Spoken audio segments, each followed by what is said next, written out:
po sa inyo dyan, mga kapatid. I believe that you are all in good health. We are praying for you all. Ganun din po sa ating pong church, Gethsemane Christian Baptist Church ng San Mateo. Ang ating text ngayon ay sa Colossians chapter 2.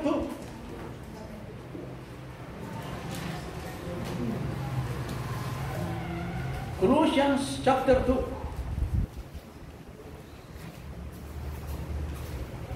Ang Colossians ay, kasama yung Colossians niya. Chapter 2, verse 6 down to 8.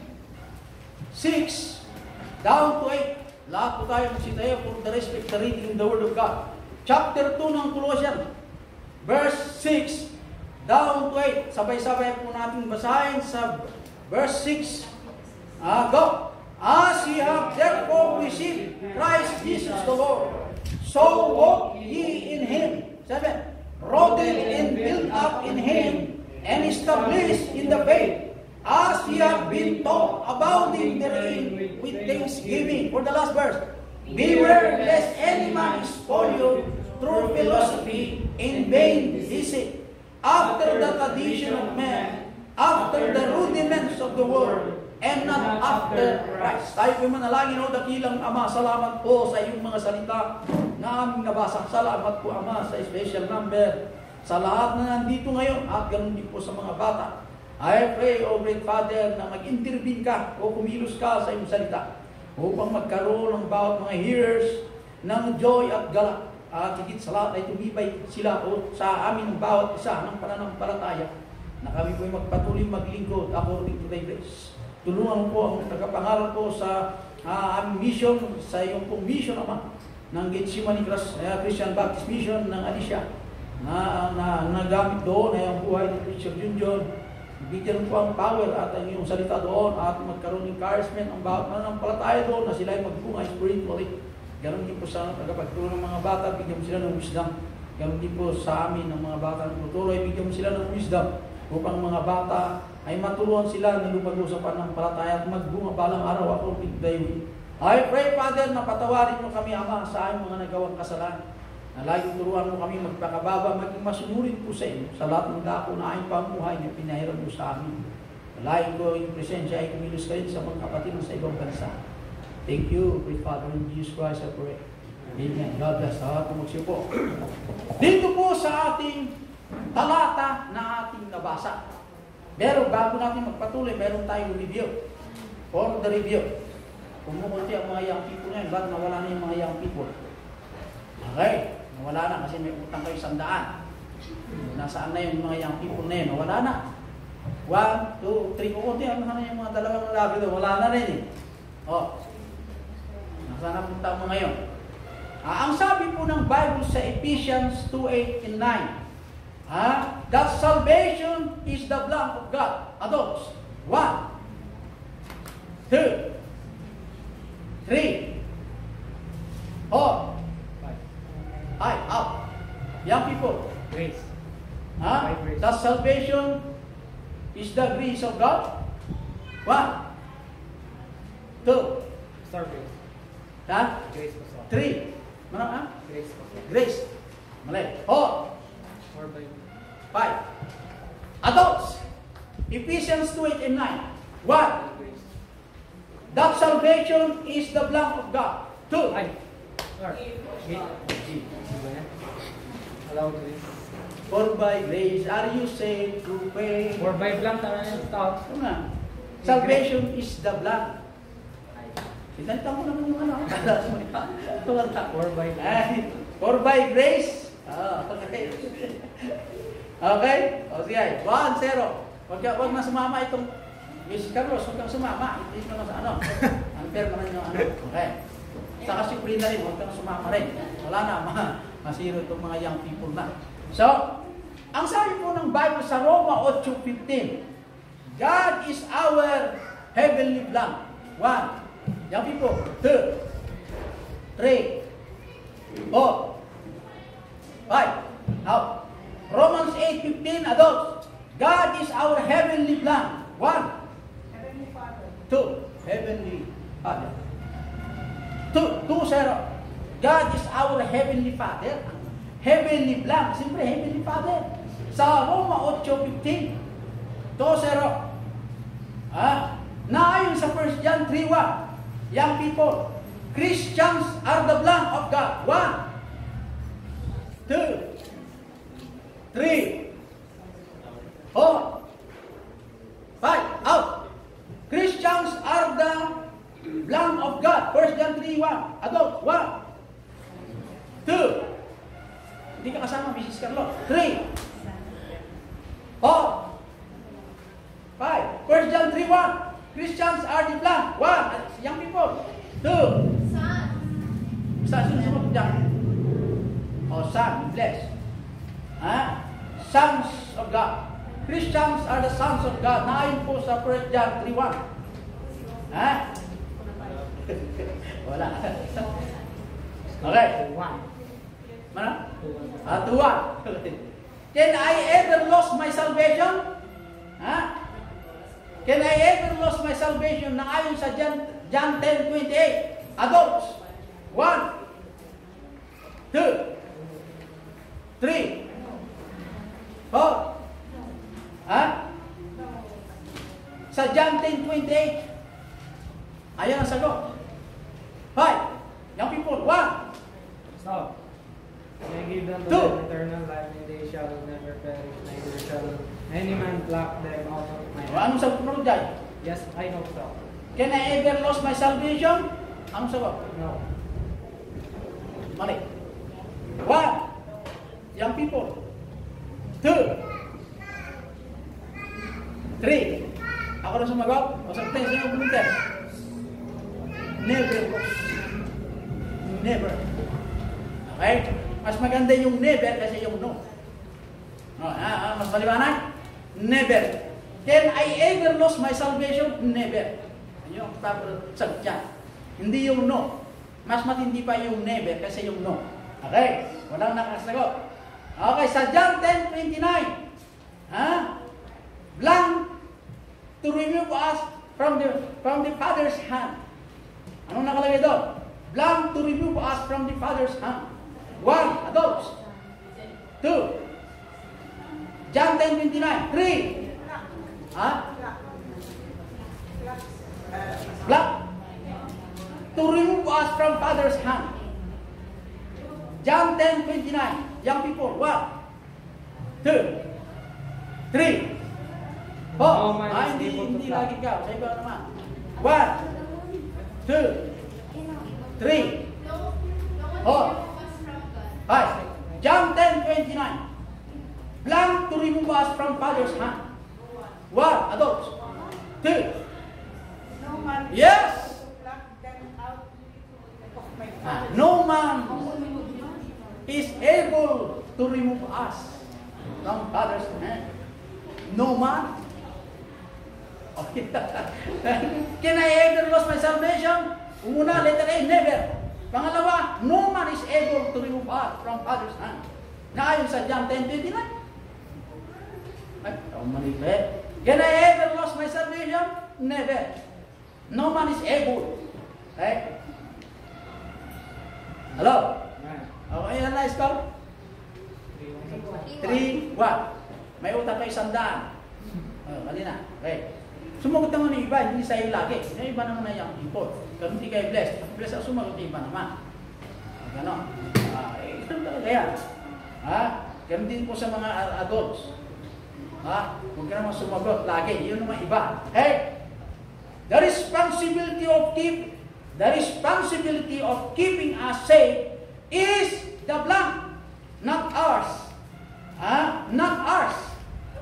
The responsibility of keeping us safe and the blank, not ours. 1. Adults. 2. 3. 4. 5. Out. Young people. The responsibility of keeping us safe is the blank, not ours. 1. 2, 3, 4.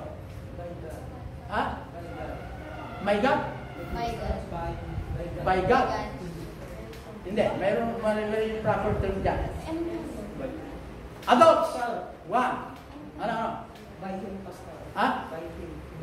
Mali. Okay, look. Wrong. Yeah, adults. One. The responsibility of keeping us safe is the blank. Not ours. And that Christ can lose nothing. Amen. One, adults. Two, Lord's. The responsibility of keeping us safe is the Lord's, not ours. And that Christ can never lose nothing. Okay? Adults. The kind of life I now have is blank life. Na ayon sa John 5:24. Adults, one. Two, the kind of life I now have is blank life. John 5:24. 1, 2, 3, 4, 5. Out. Young people. 1. Hindi ka nasagot. Iba naman. The kind of life I have now is blank life. John 5:24. 1, 2. Hindi pwede scope ka lagi. Yung iba naman. Everlasting life. Napakinggan mo doon kay ano? Hindi, Pastor. Ha? Di pa nakasagot yun, Pastor. Sino? Hindi. Sino sumagot doon kay everlasting life? Sinless pala eh. Sir, Pastor, hindi namin niya. Ano yung adult? 3 to. Okay, pagbigyan natin niyang people. Okay, panghuli. Our salvation has been with the Holy Spirit. Sa Ephesians 1:8. Our salvation has been blank with the Holy Spirit. Adults. 1, 2, 3, 4, 5. Out. Young people. 1, 2, 3, 4, 5. Out din. Yung sana young people ba? Okay. Ang sagot dyan, sealed with the Holy Spirit. Ang kaligtasan natin ay sealed, siniliwan po ng banal na Espiritu Santo.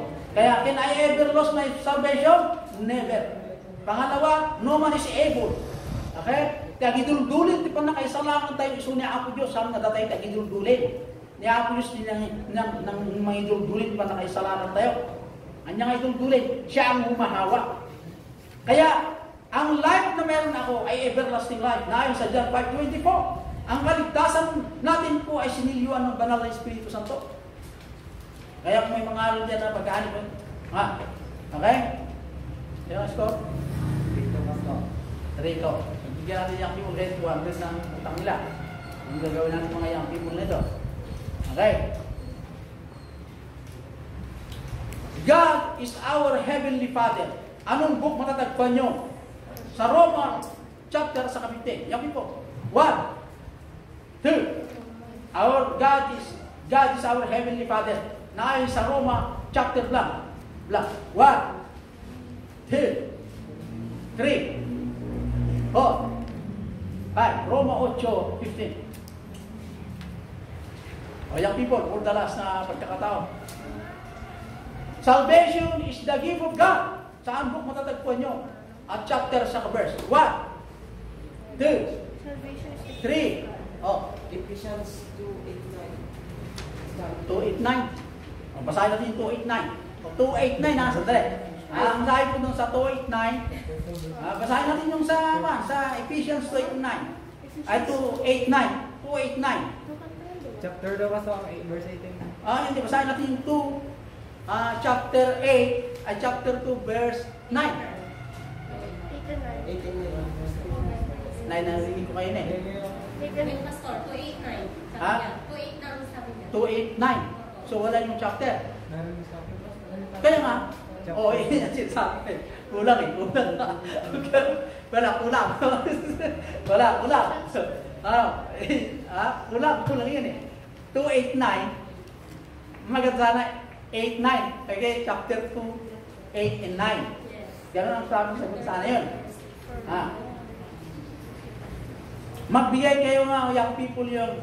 Can I ever lose my salvation? Anong proper sagot? 1, 2, Never, Pastor. 3, 4, ba't hindi kasi masagot ng iba? Iba lang sumasagot. Wala. Ganito yan lahat. Kasi pag sumagot siya, siya lang mag-participate. Paano naman kayo? Kaya isa-isa. Pag sumagot naman siya, okay, points. Pangalawa, no. Pag natapos na kayo lahat, yung iba naman. Pangalawa ulit na pa. Kasi kung siya lang nag-research. Iba naman si Ligio, si ano. Saka si Hazel. Wala. Paano yan? Kasi, paliwanag mo nga bisida, bakit tayo hindi mawawala ba ang kaligtasan? Di alam mo na. Can I ever lose my salvation? No, hindi. Never.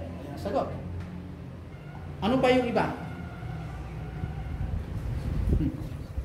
Di ba maano lima yun? Can I ever lose my salvation? Yes or no? Never. Ang sagot.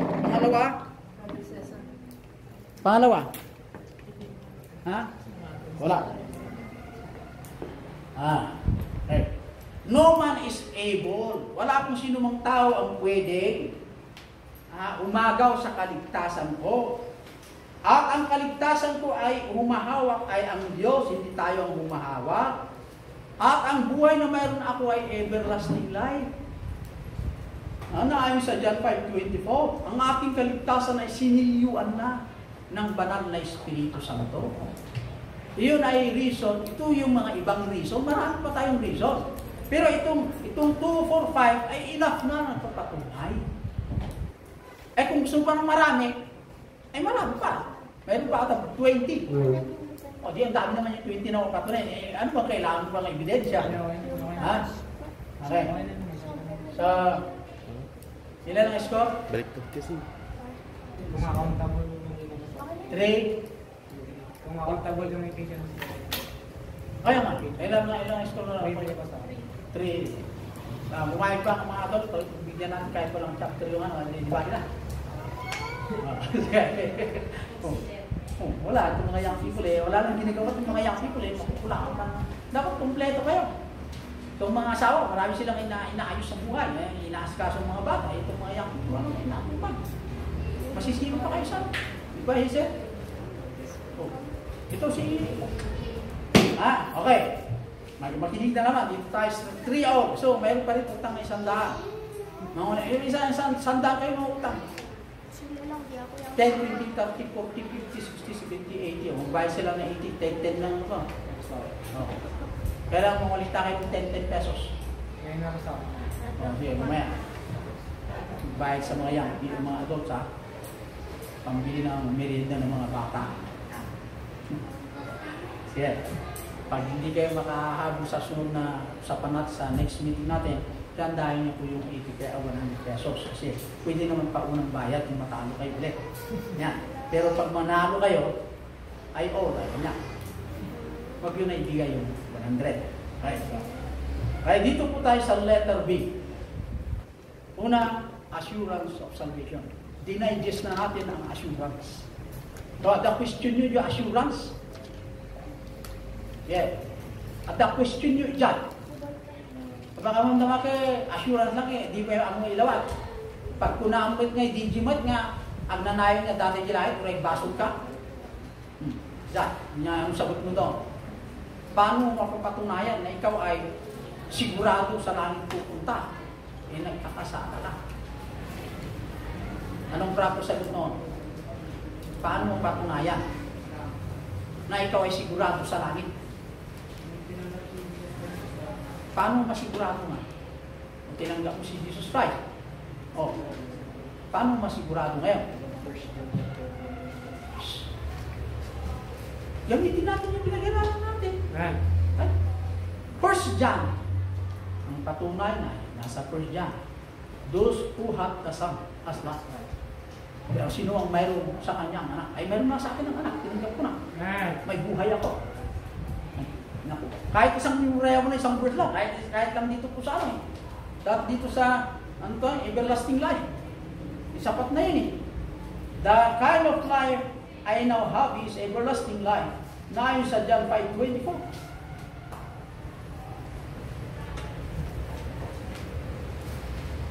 Sige. Dito po tayo sa letter B. Walang tanong. Ako magtatanong pa sa panghuli. Letter B, the Bible. There are 3 kinds name of Bible, including the Bible. Kung pangalawa po ay the Scriptures na ayon sa 2 Timothy 3:15 and 16. At ang pangatlo ay the Word of God, Roma 10:17, Hebrews 4:12. The Holy Bible or the Bible, Scriptures and the Word of God. May sangat lang na dyan. Okay? Scriptures, the Word of God, may isa. Ano ang example? Sa Lucas 20:42, the book of Psalm, na ayon po sa Lucas 20:42.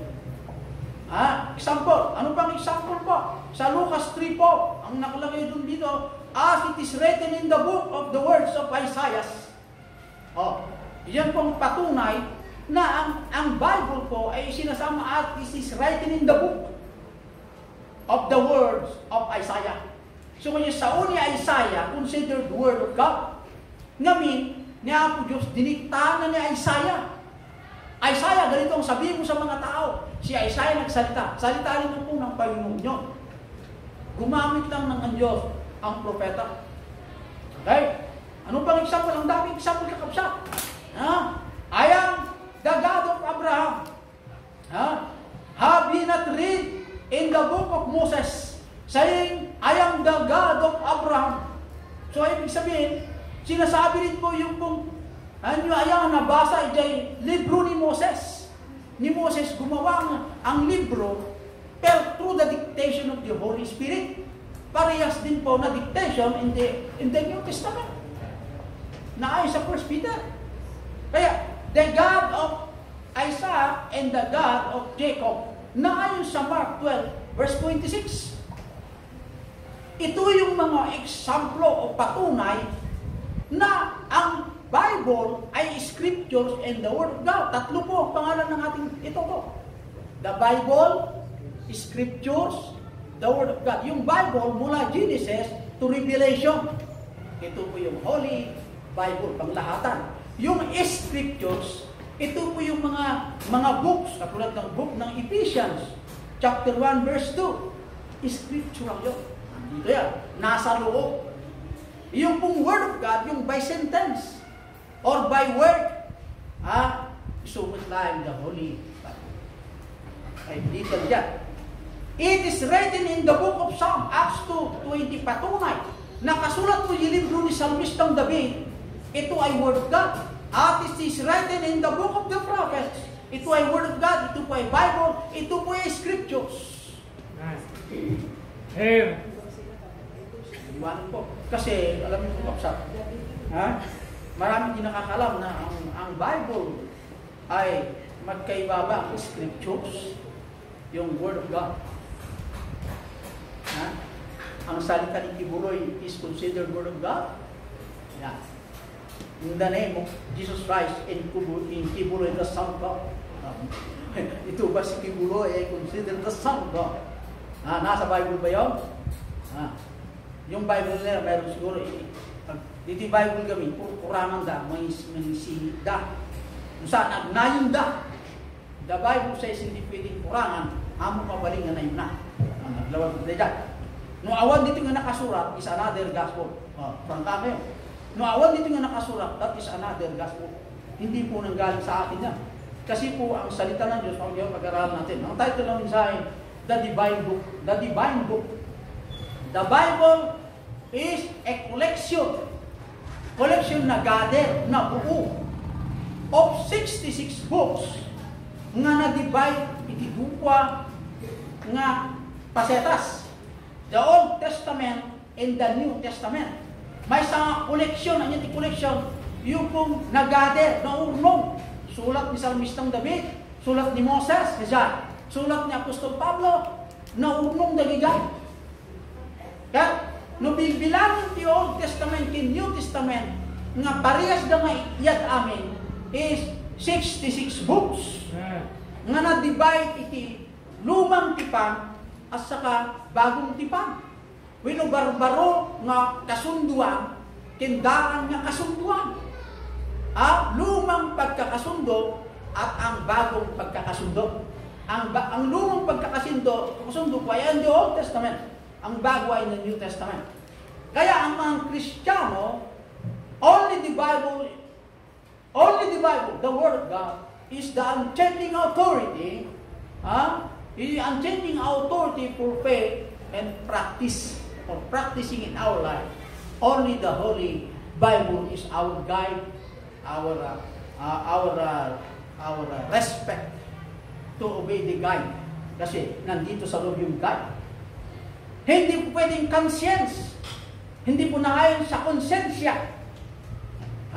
Naayon sa Titus chapter 1 verse 15. Nung unang mga konsensya ti mang guide kanya. Ti konsensya, unang ti Bible sa Titus chapter 1 verse 15. May saan narugit nga sa awangasaan nga gapungan. Di konsensya. Saan nga dijay, iti mang kadatay ti guide. Konsensya magkapsat, nagarahan ka tinaimbag sa nadakis. No konsensya ti basyan, ti jay konsensya, narugit tayo lang ti sangap ko na ni Apos. Titus, ang basyan, verse 1, chapter 1, verse 15. Pangalawa, yung 1 Timothy 4.2. 1 Timothy 4.2. Ang sabi po ng Bible, it is shared. Sir, ano yung sir na? Gapo, iti pananginsingsing put, lagi kita tao, ag sauda iti ulbod, idinto at timbangkunda, iti konsensyada, kaslada na markaan, nga landok, nga bumarbara, na ayon sa 1 Corinthians chapter 8, verse 7. Malawag. Okay? Serve and go according to 1 Corinthians 8:7. Kaya, aging sisingput ka, aging lalayon ka, may sakang ulbod ko ng Apo Diyos. Nga timbangkan ka, iti makulkunan nga konsensya. Nga kasla ka na markaan, ti may sa alandok, abumarbara. Nga nakatatakting ka, ti ulbod nga galing. Naglawag, iti 1 Corinthians 8:7. Iti Colossians chapter 2, verse 8. It is not philosophy and tradition that make us a guide, a proper guide to serve the Lord. Saan mabalin iti filosofiya, saan mabalin iti tradisyon? Unan iti Colossians chapter 2, verse 8. Aganad kayo gapo iti filosofiya, ken makaalilaw a sursuro, ang nga nagapo iti naitatakwang nga banag. Iti filosofiya, ket may saan makaalilaw a sursuro. Saan ang mabalin, nga dahitoy isiti pagbasihan tayo. Malawag. So, iti Colossians chapter 2, verse 8. Naayon po sa Matthew 15, verse 3, verse 6 and 9. Ti tradisyon. Anya kaya sa ti tradisyon? Ti tradisyon, kadawyan. Ano po yung tradisyon? Kadawyan, ugali. Kaugalian ng mga tao. Ang ibig sabihin po ng tradisyon. Anya kaya na sa tradisyon? Unan niya Apo Diyos sa verse 3. Iti Matthew, verse 3, chapter 15. Una na to'y, apay-apay nga salumasingin yomat, tibilin ti Diyos, gapu kadagiti ugali, kin kadawyan mo ng tao. Tako nang gamit nagiti Hudyo, bakit naman ay yung mga apostoles, kumain sila, hindi nagbugas ng kamay? Di ba nakalagay po sa tradisyon ng tao, na dapat magbugas ang isang tao bago kumain? Sabi naman ni Jesus Christ, nakita niyang isip at puso nila. Itinitest si Jesus Christ. Sabi ni Jesus Christ, maganda ang iyong pong pagkasabi. Pero bakit naman? Kayo po ay umaabuso sa magitan ng iyong tradisyon na hindi niyo po sinusunod ang kautusan ng Diyos. Dahil lang po sa iyong tradisyon. Nilukanong apay-apay nga rod na salungasingin nyo, tibilin ti Diyos. Aga po kadagiti, kadawyan nyo tata. Kaya never. Sa verse 9, chapter 15, iti Matthew. Ngayon, barang ti panagserbiyo kanya na Apo Diyos. Isursuro yun, dagiti sursuro, tibilin, dagiti tattao. Saan nga aga po, itibilin ti Diyos. Karamihan o sa inyo po nagsasalita na parang matwid sa harapan ng tao. Itinuturo nyo sa mga tao yung tradisyon na aral na nagmula sa tao upang hindi kayo mapahiya sa kapwa-tao. Pero sinulungasingin nyo naman, o inabuso nyo naman, iyong bilin ng Diyos na kayo po'y higit na masunurin, iyong nag-uutos dapat sundin ng tao. Dahil pa sa tradisyon, ay mag-disobey kayo sa aking mga salita. Kaya nung napunta kami sa patay ng mother ng misis ko, kasi naman nilibig ng kapo. Nung Sunday ng gabi, doon na kami sa gabi. Ilamay kami doon. Bali, 4 na beses kami babalik-balik. Yung tali, hindi ako kumali ang ba. Yung sila lang kasi hindi mo makaintindi yung ba. Tradisyon. Ngayon yung maitim dito, parang ribbon. Diba gano'n? Magdamit ka ng itim. Saan mo nakuha yun? Pag sa tanong mo sa kanila, dahil sa kaugalian ng matatanda. Yan. Okay? Di ba gano'n? Pati rin sa mga ibang namatayan. Hindi lang doon. Siyempre, yung magsasalta kayo, mataas ang pinag-aralan, mataas na kanilang po. Diba? Sila naman hindi mahiya magsabi kung pag lalo pa yung namatayan eh. Magagawa ng sakya, medyo ng sakya na. Tapos ikaw tricycle lang sa sakya mo. Tapos sasabihin mo sa kanya na yung ginagawa mo ay labag sa salita ng Diyos. Tapos ang kanyang fine ay 100 na hektarya. Tapos success ang kanyang pong negosyo. Kaya ang pangalan niya Don Miguel. Samantalang ikaw mga ngarol nakasinelas o mga tuklok ang sapatos.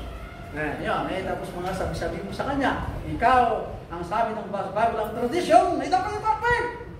Sige nga. O pag ganito ka, ilayo pa lang kasi mga tao yan. Yun ang ginagawa ng mga apostoles kasi matibay ka lang pangungkutan. Iyon po ang kayo sa lumang tipan. Gawin natin ngayon. Ay, ganun nangyari sa'yo. Hilahin ka. Hindi, sabihan mo nung to. Hilahin ka palabas. Ha? Kasi wala kang respeto sa mahal na sacerdote. Wala kang respeto sa mataas na pati. Obispo. Yan. Mahal na yun. Yung iyak nung mag-aaral sa pati. Yung ikaw. Yung mag-aaral sa'yo. Yung mga nurid-nurid lang mag-aaral sa'yo. Ikaw ay naglilimus ka. Itong ka. Ha? Kaya, nangyayari sa mga apostoles yung ganyang tradisyon. Kaya nasabi po ng Bible, yung kadawian, ang ugali ng tao, ay huwag natin susundin. Paano kung kaaway mo yung mga yaman ngayon? Yan ang labanan. Kaya, ang sabi po ng Bible, lahat po ng lumaban at tumayo sa pananampalataya, nabulig sa kamatayan. Yan. Kaya alam po, marami natakot sa atin ng mamatay. Bakit? Hindi ka magtatagal. Kasi kaway mo itong mga mayayaman, magagaling sa mataas sa pinag-aralan, kinakilala ng lipunan. Ganon din yung mga tao na kumalaban sa mga apostoles. The high priest, sacerdote, mga elders, kinikilala ng mga matatanda ng bayan. Sino yung matatanda? Ex-mayor, former mayor, former judge. Yun pala rin kay Baron. Kaya, the divine book, paghawak mo ang divine book, sabi ng Bible, kabangga mo itong tradisyon at filosofiya na mga umiiral ng mga tao sa lupa. Pero pag lumaban ka, maiksi ang buhay mo. Sige, subukan mo. May parehas ka sa mga apostoles. May nakatiwarik na nilibig. Okay? Sa 2 Peter, verse 1:21. Alam tayo. The Holy Book. Una, the Divine Book. Holy Book. Pangalawa, for the prophecy came not in the old time by the will of man, but holy men of God speak as they were moved by the Holy Spirit. Ayun po ang nakalagay sa 2 Peter 1:21, the Holy Book. Ang Bible po ay consider, the Bible is the Holy Book. Dahil holy men of God put it in writing to the dictation of the Holy Spirit. It was not made up by men, came not by the will of men. Letter B, men of God wrote the Bible, holy men of God, as they speak, as they were moved by the Holy Spirit. Letter C, God authored the Bible, as they were moved by the Holy Ghost. God authored the Bible, or the Holy Ghost authored the Bible. Parehas na. God and the Holy Ghost. Okay? The Holy Bible. Amen. Pero ang Bible, napabayaan basahin ng marami. Amen. Kung pwede lang magbato ng Bible ang mga tao, hindi bato eh. Hindi sana ng mga tao. Bakit? The Holy Bible is a divine word of God. Amen. Hindi mo binabasa. Amen. And then, di ba ganun din? Ang sarap. Sapakin mo ganyan tao pag nasa word din eh. Holy Book of God. Hindi mo basahin. Di ba gano'n? Ha? God authored the Holy Bible as they were moved by the Holy Ghost for the last. Number 2, God used human writers to pen His words. Ha? Ang Diyos gumamit po ng human writers para ipunlak o isulat ang kanyang salita sa papel. Alangan naman yung kambing. O di, yung mga men na may kaluluwa. Bakit? Meron bang men na walang kaluluwa? Basta? Saksi ni Jehovah, namin walang kaluluwa eh. Kaya God used human writers to pen His word. God used about 40 different men. 40 different men. From all walks of life to write down the Bible. This was accomplished over a period of 1,600 years. Put it to right. Amen. Nabayag kakapsa. Hindi pa nakaramid na. 1,600 years. Santo na accomplish. Santo na tapos. Hindi pa nakaramid. Hindi na santuan nakasulat. 40 men. Holy men of God. Yung number 1, nandito sa Russia. Yung number 2, nasa Saudi. Yung number 3, nandito po sa Vietnam. Yung number 4, nasa Israel. Ganyan. Kasi sina na gito na takta. Hindi, mighty writing sa, tapay agaan mo na dito. Nung kumaima, dating ima, naramid na dyan. Dating ima, naramid na dyan. Hindi agsabat, sakto. That is amazing. Ito, nakamangha-mangha. Paano nangyari yun? Wala namang kontak sa tao yun. Ganito ang gawin natin. Baka may hindi magtugma yung ginagawa ko dito. Kaya nga, the author is God. O the Holy Ghost. 1,600 years. Pagbasihan, Pastor, from Moses to John. Computing that ang interesting. From Moses to John. Most of the Old Testament was originally written in Hebrews. In the Old Testament. And the New Testament was originally written in Griego. Noong mga Pilipinas, di Old Testament sa Oti Pampangan. Di may samang Tagalog. Sigma, Bisaya. Pero Pilipinas lang dahil ang ibay. Kasama natin sa Oti Israel. May Hebrews, may Griego. Pero isang bansang Israel. Ang pinili. Kaya the Holy Bible, God used human writers to pen His word. Meron tayong dalawang punto sa topic po, the divine book. This is the word of God. Kaya para malaman natin, ito kasi book of God. Nung malipatan nyo ito, tununeksan dito, alat ko yung United Book. Ngayon, di ba gano'n? Nung 1,000 tinabating nito, subli ka dito. Pastor, yung 1,000 ko din mo nakita, di ba gano'n? Okay.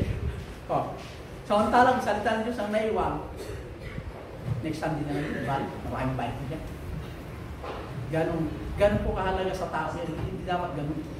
Pag Holy Bible lang naiwan, balikan ko ang aking balik. That's my sandata, that's my soul. Balikan ko. Yan sana, hindi. Pag pera, babalikan. Pero sa akin naman, hindi na.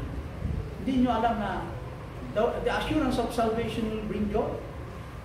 It will bring happiness, joy in our heart. Pinabayaan mo lang. O God, Almighty, salamat Panginoon sa inyong salita. Ito, Father, na bigyan mo pa kami ang kaalaman mula sa inyo na ang karunungan na tuklasin po ang inyong salita na ito pa inuutos mo sa akin. Dahil ang mag-research sa inyong salita ay tinitestify niya po ang inyong salita tungkol kay Kristo, tungkol sa Ama, tungkol sa banal na Espiritu. Salamat sa provision pinagkaroon bawat sa ugan na kami manatiling mayroong pagmamahal na hanapin ang inyong salita at basahin sa magitan ng biyaya, maintindihan ko namin according to them. I pray na hamunin mong bawat sa mga tiling maglingkod po sa inyo sa lahat ng tao na ayong buhay. Thank you sa advice at sa paalala mo sa amin ng The Holy Book ay napakahalaga sa lahat. Mas higit na mahal pa ang Holy Book ay sa aming buhay. Salamat sa iyo mga salita. In Jesus Christ I pray. Amen. God bless.